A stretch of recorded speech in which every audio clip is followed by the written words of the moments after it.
Hey everyone, how we doing? Again, like the video I did yesterday, I've got to say a lot has happened in the last 24 hours. January is just one of those months, it's absolutely crazy. I actually recorded this video earlier and yeah, I had some technical difficulties when I uploaded it to YouTube. It just said it was finished and then I tried refreshing it and it wasn't actually doing anything. So anyway, here I'm back again. So I had two kind of things I wanted to talk about, and then since been deleting the failed one and then going again, I've kind of been thinking about a lot of different things. There's one thing I 100% need to cover with you, and I'll just do that right off the bat. Okay, what I'm looking at now is two things mainly, right? Number one, pay attention to what time of night it is, right? It's 10 to midnight as I record this. What we've got here is the trending top five, okay? And generally speaking, you never see anyone of any real merit in this list. Generally speaking, it's going to be players who have been involved in, what you'll probably find called on this rat catching. Okay, now you can probably guess from the name what it means already, and I'll go on to explain it. It's something I've had mixed success in since I've been doing this. I've had probably two, maybe three really successful experiences, and as I talk to you now, I can't even tell you who it was. I was racking my brains about it earlier, but I can remember two or three times catching it the right way, and to be honest with you, there's been at least five times where I've just got it wrong, and it's not worked out.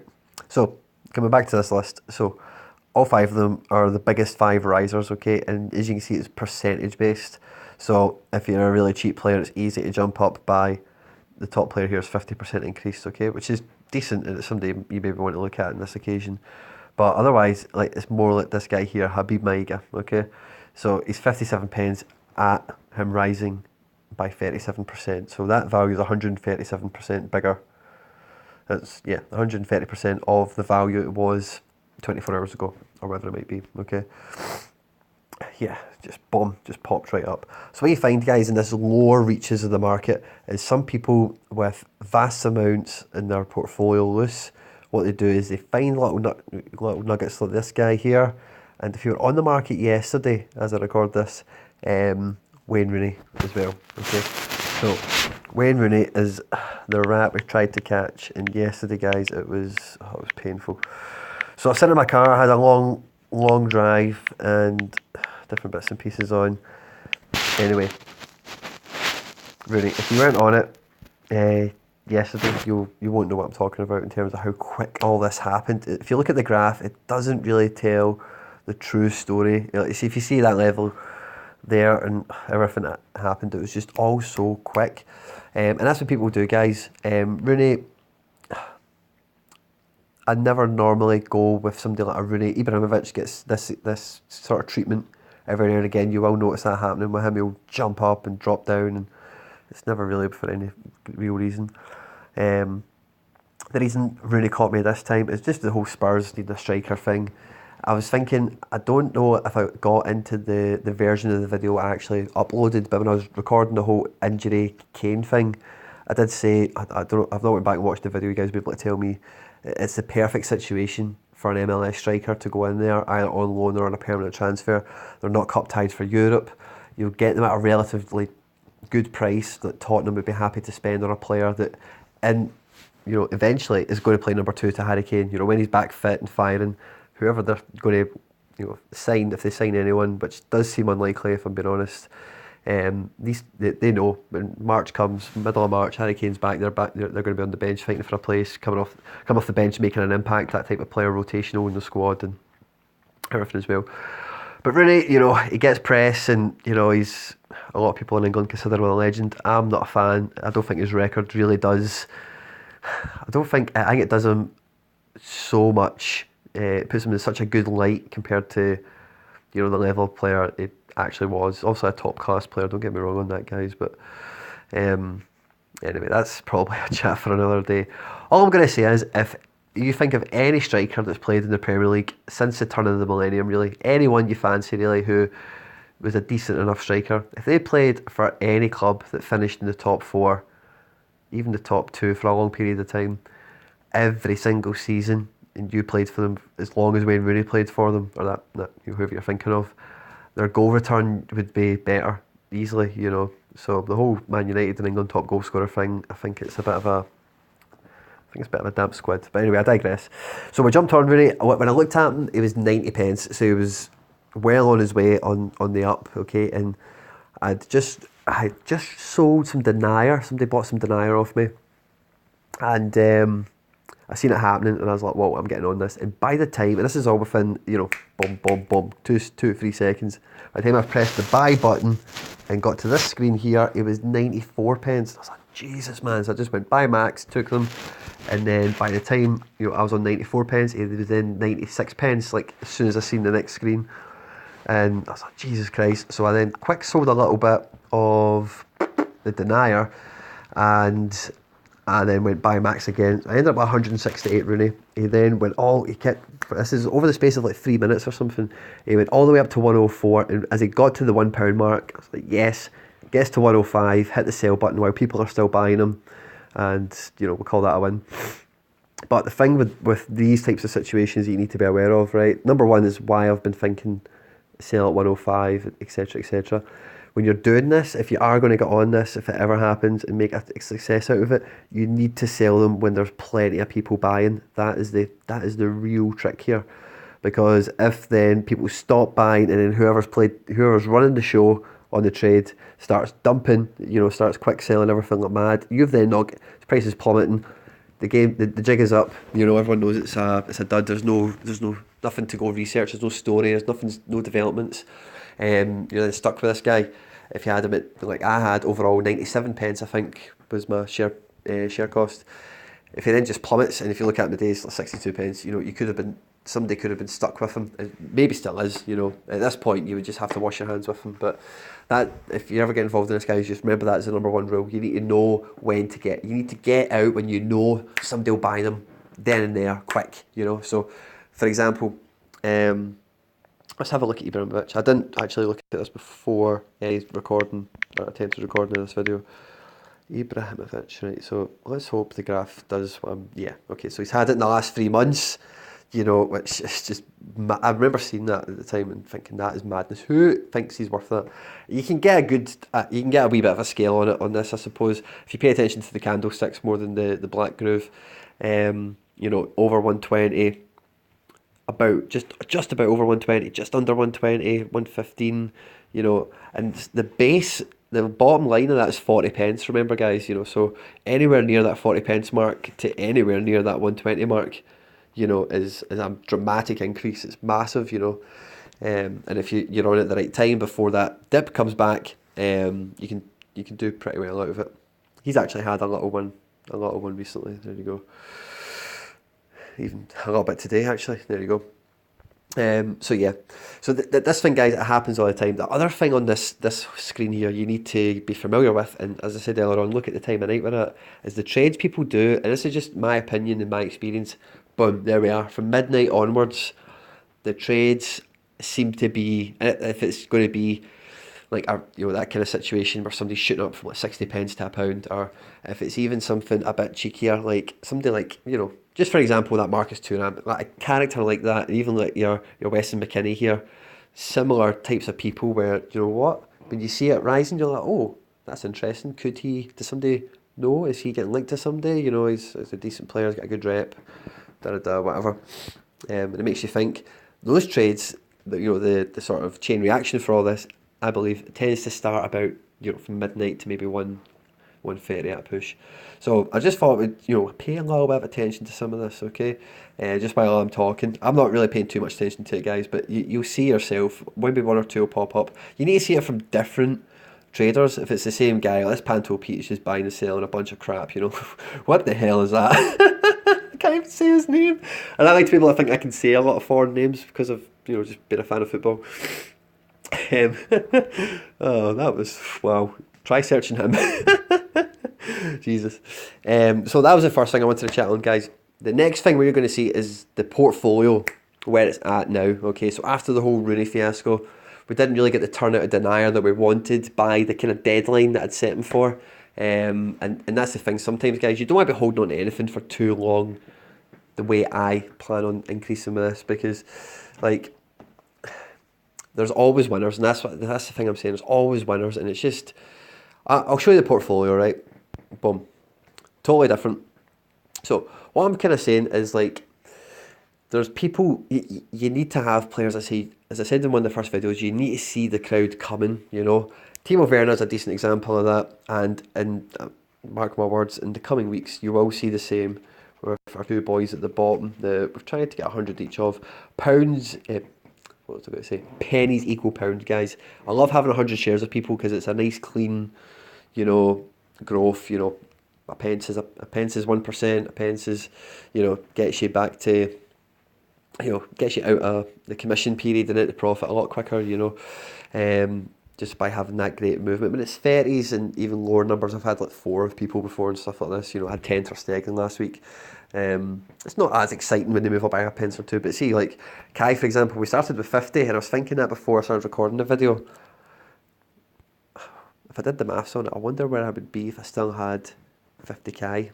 You know, obviously I can just practically double the profit there, but overall, you know, what trades would that made having held that? You know, because what you release, guys, releasing profit's good. You know, at certain stages, if you've got something useful to go and get with that money, you know, so.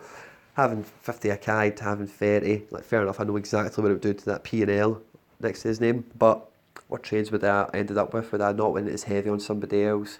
Would I, you know, maybe been a bit more conservative with the money I did have available, you know, rather than somebody's... Well, Forrest is a bit of a gamble, you know. I was having a chat with somebody in the comment section on that video where we were chatting about buying him and that type of stuff. As I say, guys, I don't think he's moving. I don't need to think he's moving. That doesn't. Where I think or doesn't think, it doesn't matter. All I need to think is, will somebody write about it? Will anyone write about it? He's already been written about in the Scottish and the Irish kind of press. All you need is like an English red top to put it in one you know, nonsense blog about transfer targets in the window, and enough people to see it and think, oh, that could be cheeky, you know, and go and pick it up. As I say, if you look at, I don't know why I even googled Forrest there. We want to see KT. Right, cool. So again, guys, you look at him. You ask any Celtic fan where all the speculation was on with him and Man United. He was never leaving Celtic. No one thought that for a second. You know, for a few reasons I'm not going to bother patronising you with. He's never going to leave Celtic until the whole 10 in a row thing is dealt with. And, you know, Man United are not going to spend the money Celtic would want for him, is basically it in a nutshell. But you can see his price where it is, very similar to Forrest, right, about that 80 pence mark, and then boom, up to about 115, something like that, back down to maybe 107, and then vroop, just a gradual nice wee increase all the way up to, you know, 144 we'll call that, and then just a wee kind of peter out the now to where we're at the now. Wee dip in the last couple of days. That'll be because people know he's not moving. There's not a Europa League game for another few weeks. There's not too much urgency for him. You know. So that's all we're needing, guys, is just something like that to happen, you know, with Forrest. And, you know, if he gets to £1, brilliant. There we go. Happy days. That's all we need. But yeah.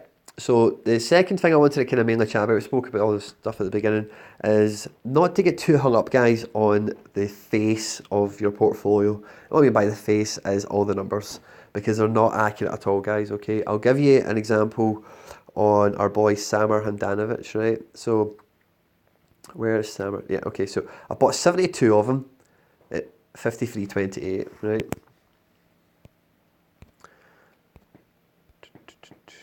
53.28 plus, and then I bought 22 of them at 15.40,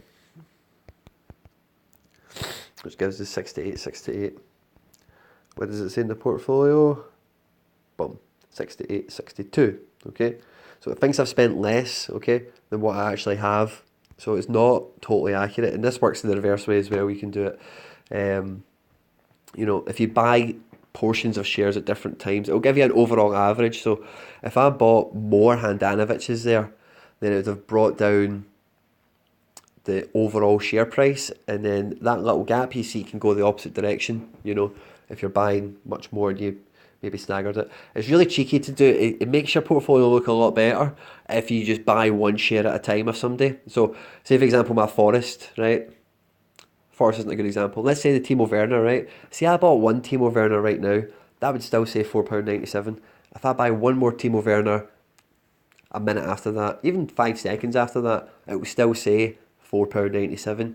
And you can do that, guys, and you can kind of manipulate how things look, but how much you actually spend on that player. Because everyone I'm buying now is £5.12, just to be clear, you know, if you've not followed that. It's yeah, so you can manipulate these things, guys. So don't be too hung up on this page here. It's not important. The most important page is your net deposits. That is the most important number. Net deposits. It's the only thing you need to concern yourself with. All this stuff, it obviously helps you keep a track of everything and whatever. But if it doesn't quite look the way you want it to, you know, if you're a few pence down on somebody, like you can see my bottom three there: 1 pence down, 2 pence down, 2 pence down. If you worry about that too much, guys, you'll really stop yourself doing anything with this. It adds to the fun, and that's, you'll pull money out of it at the end of the day. You know, that's what adds to it. So the main thing to keep on top of is how much money have I put in, and if I wanted to take money out right now, where would I be? Would I be up? Would I be down?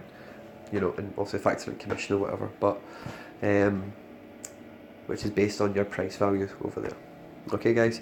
Thanks for watching. It's been really good chatting to you again about this. January is absolutely mental, guys. There's another 2 weeks of it, so I'm sure there'll be another couple of opportunities flying about. I'm not going to be touching them this time. I'm kind of set.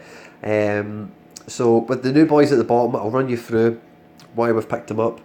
So Werner we've had for a couple of days, I'm sure. I can't remember if I've ran through Werner with you, but Falcao, I've tried to set this up. There we go. Falcao, brilliant. Okay, so he's playing on Saturday. Made his comeback from injury last night against Nice. Didn't score or anything for that. Came on for the last 15 minutes. Ronnie Lopez started the match, which was brilliant news. If you don't know anything about Ronnie Lopez, the guy is a living legend. Man City youth player out at Monaco, got their player of the year last year, scored goals for fun, made assists, and his name is Ronnie Lopez, which, you know, what a cool guy, man. And they've just signed Fabregas. Okay, so Monaco right now are a real unknown quantity going forward for the rest of the league. They're at home at Strasbourg. If you're not if you're not following French football at the moment, Strasbourg are Burnley, right? In terms of how they play, how they're performing, kinda, you know, they're kind of up in the top half of the table, you know. Really strong, you know, they're Burnley, okay.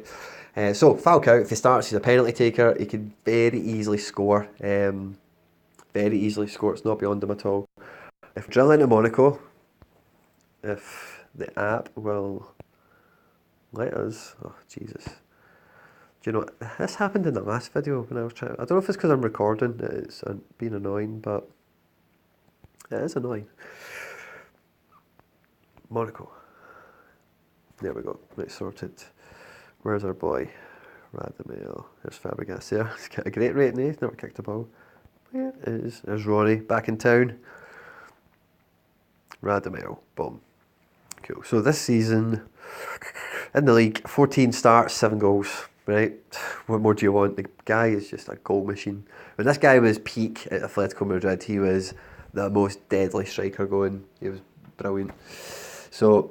Radamel. And then if we look at Monaco's fixtures, so I'd say at home, for all intents and purposes, to Burnley, then away to Dijon, away to Greencamp are bottom, at home at Toulouse, away to Montpellier are Leicester, because they won the league a few seasons ago, if you remember, with Giroud up front. It was probably a bit longer, a few seasons ago now, right enough.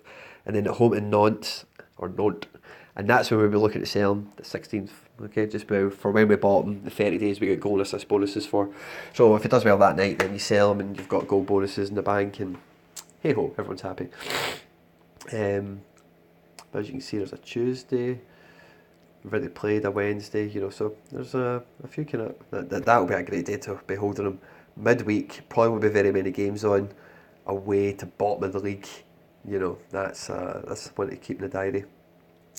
And then if we look at Handanovic, obviously, you know, we did the Ter Stegen test. So thinking behind this is, like, it's kind of, I touched on the Ter Stegen thing, but it's knowing when people are going to want to dump him, like buy, because, like, you know, quick selling after you've got, all you need to be doing is holding the player to midnight. So if you've got somebody at midnight, their quick sell value is decent. You know, like, you're like, you know, I can take that. On top of, in the back of your head, you know, you've got the clean sheet bonus, the goal bonus, assist bonus, whatever it might be. People do that come the stroke of midnight, which is part of the reason that midnight hour is can be sneaky for traders. You know, they can sneak in with that. So sorry, no, not Germany, Italy. So Inter Milan are at home at Sassuolo. Sassuolo are not a great team, okay? Since they've been promoted in Serie A, they've been fairly competitive. They've had some nice players in their team, nothing major, okay? They are actually Inter Milan's absolute bogey team. You know, the last 2 seasons, home and away, Inter Milan have not had a sniff, you know, not a point, which is odd. And then, you know, even at that, wow, it goes back it goes back so far. Look at that. Talk about bogey team.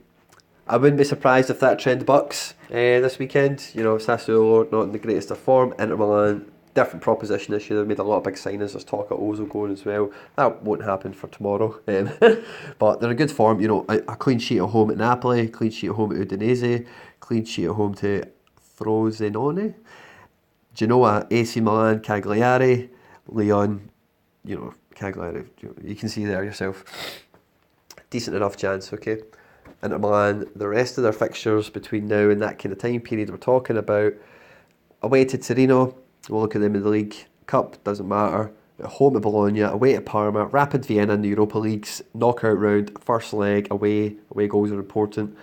You know, so 1-0 Inter Milan, Italian team away from home. It's not, you know, it's not possible to imagine. And then at home on the 17th, which must be the Saturday or the Sunday, to Sampdoria. Okay, so we dive back, have a look at the table. Who are we talking about? Sampdoria, the very last game. They could be anywhere in like 4 games' time. Torino scored 24 and 19. Sampdoria saying that they do score goals, so I'm not holding my breath on that one. Parma scored 17 and 19. Cagliari scored 17 and 19. I don't know if I have Cagliari. Oh, sorry, Bologna. 15 out of 19. Boom. You know, so 1 clean sheet from Handanovic, and we're doing well. 2 clean sheets and Brucey bonus. Talking about pre-established ceilings and these players, where they're going to move, goalkeepers, you know, all the stuff I just spoke about. You can see here the guy's got admirers. You know, the guy has potential. Inter Milan are a top team. You know, it's not as if it's, you know, bottom of the barrel goalkeeper. We're just picking out of nowhere. And yeah, he's got previous for it. 75 pence is kind of where I was buying him. Got him down to, as I showed you the example. But yeah.